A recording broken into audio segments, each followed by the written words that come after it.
केंद्र की मोदी सरकार 2 ने 1 साल पूरे करने के बाद सोमवार को प्रधानमंत्री मोदी की अध्यक्षता में कैबिनेट की पहली बैठक हुई।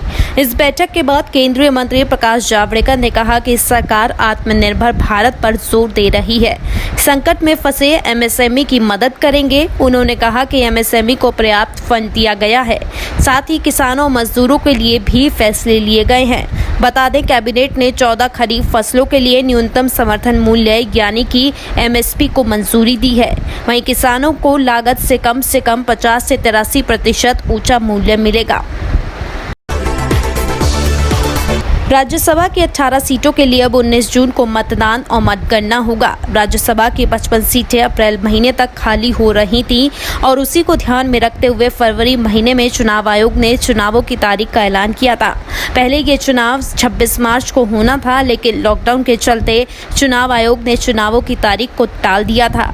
राज्यसभा की जिन 18 सीटों के लिए 19 जून को मतदान होगा, उनमें से आंध्र प्रदेश की 4 सीट, गुजरात की 4 सीट, झारखंड की 2, मध्य प्रदेश की 3, मणिपुर की 1, मेघालय की 1 और राजस्थान की 3 सीट शामिल हैं।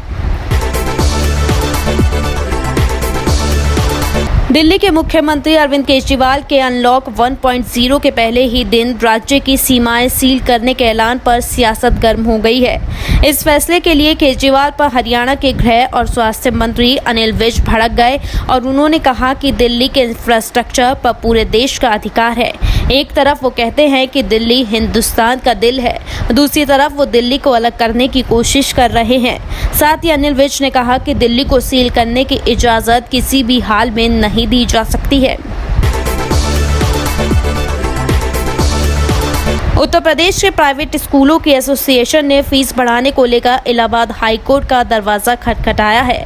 उप मुख्यमंत्री ने कहा कि किसी तरह की फीस नहीं बढ़ने दी जाएगी। अगर स्कूल ने जबरदस्ती की तो भारी जुर्माना लगाया जाएगा। एक तरफ प्राइवेट स्कूल एसोसिएशन ने हाईकोर्ट में याचिका दायर की है, जिस पर सरकार को नोटिस भी भेजा गया है। वहीं दूसरी तरफ एसोसिएशन ने मुख्यमंत्री को एक ज्ञापन देकर मांग की है कि जो प्राइवेट स्कूल एक्ट बनाया गया है, साथ साथ जो फीस वृद्धि 1 साल तक रोकने का जियो गवर्नमेंट ऑर्डर निकाला गया है, उसे भी खत्म किया जाए। दिल्ली में कोरोना का कहर लगातार जारी है। राजधानी में कोरोना संक्रमितों की संख्या बढ़कर 20,834 हो गई है।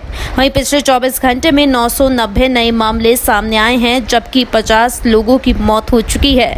यहां अब कोरोना के मरने वालों की संख्या 523 हो गई है। वहीं दिल्ली सरकार की ओर से जारी आंकड़ों के मुताबिक पिछले 24 घंटे में करीब 270 मरीज ठीक भी हुए हैं। इस तरह डिस्चार्ज या माइग्रेट करने वाले मजदूरों की संख्या 8,746 पहुंच गई है। फिलहाल दिल्ली में बता दें कि कोरोना के एक्टिव मरीजों की संख्या 11,565 है।